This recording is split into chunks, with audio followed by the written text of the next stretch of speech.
ओम नमो भगवते वासुदेवाय। श्रीमद्भागवत महापुराण प्रथम स्कंध प्रथम अध्याय। श्री सूत जी से शौनकादि ऋषियों का प्रश्न। मंगलाचरण। जिससे इस जगत की सृष्टि स्थिति और प्रलय होते हैं, क्योंकि वह सभी सद्रूप पदार्थों में अनुगत हैं और असत पदार्थों से पृथक हैं। जड़ नहीं चेतन है, परतंत्र नहीं स्वयं प्रकाश है। जो ब्रह्म अथवा हिरण्यगर्भ नहीं, प्रत्युत उन्हें अपने संकल्प से ही जिसने उस वेद ज्ञान का दान दिया है, जिसके संबंध में बड़े बड़े विद्वान भी मोहित हो जाते हैं। जैसे तेजों में सूर्य, रश्मियों में जल का, जल में स्थल का और स्थल में जल का भ्रम होता है, वैसे ही जिसमें यह त्रिगुणमयी जागृत स्वप्न सुषुप्ति रूपा सृष्टि मिथ्या होने पर भी अधिष्ठान सत्ता से सत्यवत प्रतीत हो रही है, उस अपनी स्वयं प्रकाश ज्योति से सर्वदा और सर्वथा माया और माया कार्य से पूर्णतः मुक्त रहने वाले परम सत्य रूप परमात्मा का हम ध्यान करते हैं। महामुनि व्यासदेव के द्वारा निर्मित इस श्रीमद् भागवत महापुराण में मोक्ष पर्यंत फल की कामना से रहित परम धर्म का निरूपण हुआ है। इसमें शुद्ध अंतःकरण सत्पुरुषों के जानने योग्य उस वास्तविक वस्तु परमात्मा का निरूपण हुआ है, जो तीनों तापों का जड़ से नाश करने वाली और परम कल्याण देने वाली है। अब और किसी साधन या शास्त्र से क्या प्रयोजन। जिस समय भी सुकृति पुरुष इसके श्रवण की इच्छा करते हैं, ईश्वर उसी समय अविलंब उनके हृदय में आकर बंदी बन जाता है। रस के मर्मज्ञ भक्तजन, यह श्रीमद् भागवत वेद रूप कल्प वृक्ष का पका हुआ फल है। श्री शुकदेव रूप तोते के मुख का संबंध हो जाने से यह परमानंदमयी सुधा से परिपूर्ण हो गया है। इस फल में छिलका, गुठली आदि त्याज्य अंश तनिक भी नहीं है। यह मूर्तिमान रस है। जब तक शरीर में चेतना रहे, तब तक इस दिव्य भगवद रस का निरंतर बार बार पान करते रहो। यह पृथ्वी पर ही सुलभ है। कथा प्रारंभ। एक बार भगवान विष्णु एवं देवताओं के परम पुण्यमय क्षेत्र नैमिषारण्य में शौनकादि ऋषियों ने भगवत प्राप्ति की इच्छा से सहस्त्र वर्षों में पूरे होने वाले एक महान यज्ञ का अनुष्ठान किया।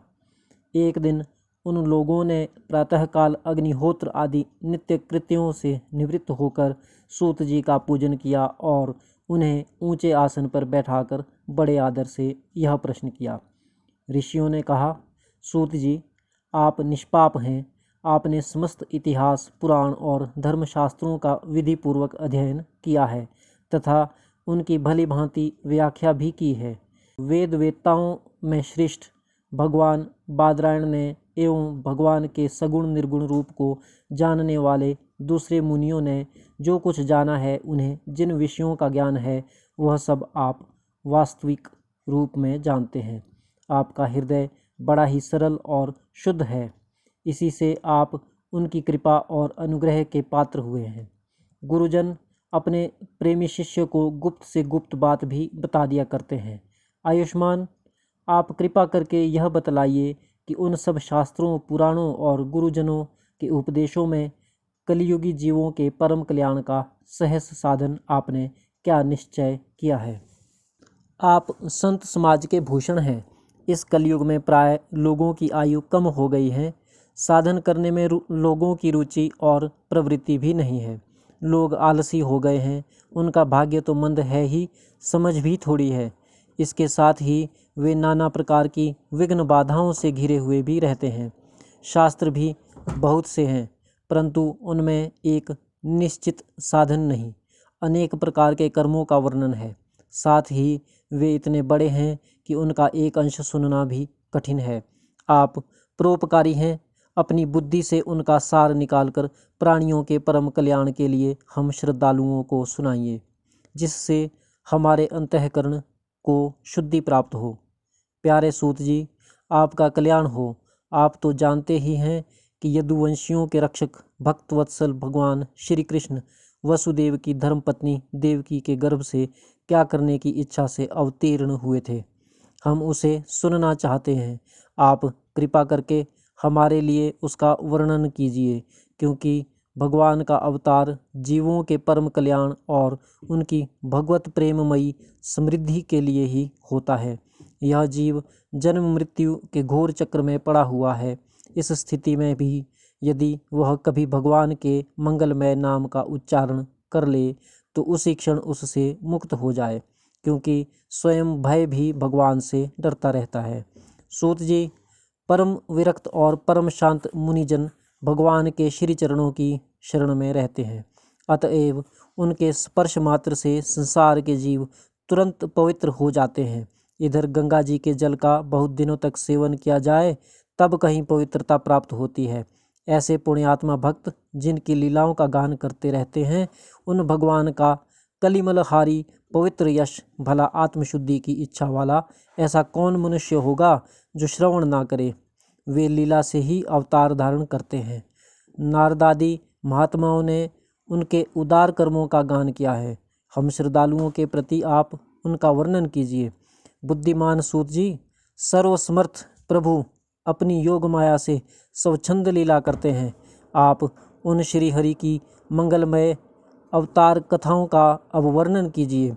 पुण्य कीर्ति भगवान की लीला सुनने से हमें कभी भी तृप्ति नहीं हो सकती, क्योंकि रसज्ञ श्रोताओं को पद पद पर भगवान की लीलाओं में नए नए रस का अनुभव होता है।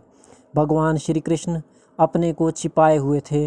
लोगों के सामने ऐसी चेष्टा करते थे मानो कोई मनुष्य हो, परंतु उन्होंने बलराम जी के साथ ऐसी लीलाएं भी की है, ऐसा पराक्रम भी प्रकट किया है जो मनुष्य नहीं कर सकते। कलयुग को आया जानकर इस वैष्णव क्षेत्र में हम दीर्घकालीन सत्र का संकल्प करके बैठे हैं। श्री हरि की कथा सुनने के लिए हमें अवकाश प्राप्त है। यह कलयुग अंतःकरण की पवित्रता और शक्ति का नाश करने वाला है। इससे पार पाना कठिन है। जैसे समुद्र से पार जाने वालों को कर्णधार मिल जाए, उसी प्रकार इससे पार पाने की इच्छा रखने वाले हम लोगों से ब्रह्म ने आपको मिलाया है। धर्मरक्षक ब्राह्मण भक्त योगेश्वर भगवान श्री कृष्ण के अपने धाम में पधार जाने पर धर्म ने अब किसकी शरण ली है, यह बताइए।